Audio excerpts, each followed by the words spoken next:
Welcome to the Jacksonville Bar Association podcast. My name is Craig Shoup. I'm the executive director here at the Jacksonville Bar Association. Today, we're excited to have Kayla Herrin with us. She's a transactional lawyer at the firm of Smith, Hulsey, and Busey. She focuses her practice on general corporate matters, including mergers and acquisition deals, entity structuring, joint ventures, financing transactions, and other business and governance matters. She's a 2016 Florida Coastal School of Law graduate. She also has an MBA from Jacksonville University. She is a member of the Florida Bar Voluntary Bar Liaison Committee and the Florida Bar Annual Convention Committee. She is the 2022-2023 Secretary of the Jacksonville Bar Association's Young Lawyer Section and is also the 2022-2023 President of the Jacksonville Women Lawyers Association. Before we get into our conversation today, we do want to have a quick message from one of our partners.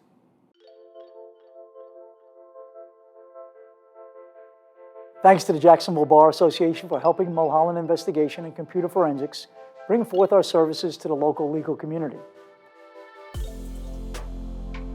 We offer a wide array of investigative service and computer forensic service. We do background investigations, we locate witnesses, we do surveillance. We have experts on our team that do security negligence consulting and have the ability to take evidence from computers, cell phones, tablets, servers, and a wide variety of other services.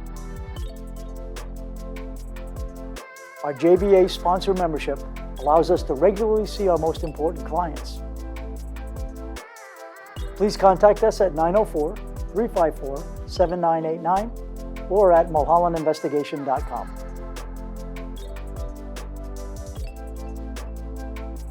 We like to thank all of our partners here at the Jacksonville Bar Association. They make all of our programming and events possible. Well, with all that, Kayla, thanks. We're glad you stopped in today. I'm glad to be here, Craig. So tell us a little about you, what brought you to the law and what brought you to Jacksonville? Sure. So that's a lot. So first, what brought me to the law, I think I've always had sort of a love for the business side of things. And so when I was an undergrad, I ended up taking a business law course that ended up sparking my love for just general corporate law, deals, transactional work, just the law side of business. So I pursued my law degree at Florida Coastal, which is here in Jacksonville, and ended up also doing the joint program, getting my MBA at the same time at Jacksonville University, and just grew more in love with the idea of legal advising for local small to mid-sized businesses. So after law school, I kind of tried to find, my place, and I found it at Smith Hulsey. We do mostly, M&A work for small to mid-sized local businesses. So I've really found my niche. You're one of the, maybe even be the first guest we've had on this series that does transactional. What do you think that litigators should know about transactional law that they don't?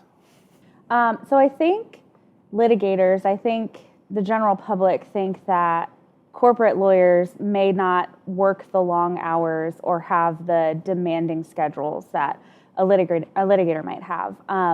What I don't think a lot of people understand is our deadlines are not court appointed. Our deadlines are our client deadlines. And most of our client deadlines are yesterday. You can't do it fast enough. So, we do work long nights on the weekends at our client's bequest.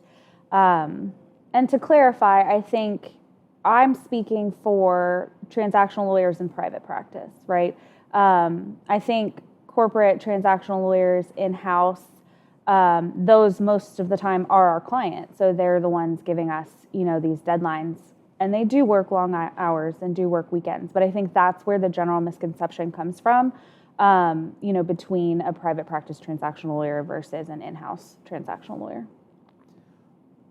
So what is something, and talk about things that people should know that don't, what is something you think law students should know both about practicing in general and maybe even practicing in transactional world that you didn't really learn in law school?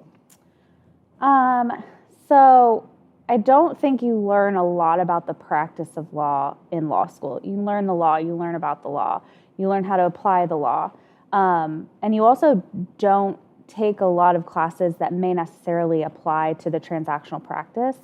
I mean, most of my classes were civil procedure, torts. Those things don't apply to me day to day. Something I wish I learned in law school before graduating was probably how to bill, to be quite honest, to drill down to the nitty gritty. You're kind of thrown in day one into, hey, you have to bill your time and you have to describe it appropriately. And it's basically selling what you're doing on a day-to-day basis. I had no idea. The only reason I had any idea after I graduated law school was because I worked for various law firms throughout my law school career. I clerked for 2 smaller firms here in Jacksonville before I graduated. So that's the only reason I had any sort of background into billing. Why do you think it is important to be involved in your local legal community? You're the current secretary of our Young Lawyers section. You've been involved in the Women Lawyers Association. You've been involved in different aspects of our legal community. Why do you find it's important to give your time to that? So there's a couple of reasons. One or two are probably selfish, and the third is really given the opportunity to better our legal community. So I think when you get involved with voluntary bar organizations, you're given the opportunity to network with like-minded individuals. We're all lawyers. You're given the opportunity to meet new people at different firms, meet people in different practice areas, and you're able to build relationships with people in the local community that you would not get the opportunity to do so unless you were involved in these voluntary bar organizations. That networking aspect comes in handy for a lot of different reasons, for referrals, for possible new job opportunities, really friendships. I've made, countless friends. Some of my best friends I've met through my involvement with the Young Lawyers section of the Jacksonville Women Lawyers Association. The other aspect of it is being able to have an impact on your local legal community and your community at large. And so as the president of the Jacksonville Women Lawyers Association or the secretary of the Young Lawyers section of the Jacksonville Bar, I have the opportunity to create programming, CLE programming, or to put together networking events or other types of events for our local legal community to come together, learn, network, things like that. I'm given the opportunity to make our legal community a better place. And also through my work with the Young Lawyer section of the Jacksonville Bar, we're given the opportunity to make an impact on our community at large through our charitable work. Our 3 charitable events, 3 or 4 charitable events through the year give us an opportunity to partner with local charitable organizations, raise money for really, pregnancy brain is such a thing. Raise money for worthy organizations. Worthy, thank you. Raise money for very worthy organizations here in the local community. So I just think that it just, for a lot of different reasons, it makes you a better lawyer, it makes you a better person, and it gives you incredible opportunities you would not have unless you were involved. Yeah, I think, and you've been a champion in that for sure with our, especially I'm thinking the couple of years of chairing our Young Lawyers Chili Cook-Off, and the amount of hours and things that people don't see. They just come there and magically everything works and it's happening, and they have a table and they have power most of the time. Don't forget the beer. So all those kinds of things that people don't see that really people put in a lot of work to make our legal community a better place. Legal and our community at large, really. For sure. So we all know I'm a foodie a little bit. Limited in my likes, but still somewhat of a foodie.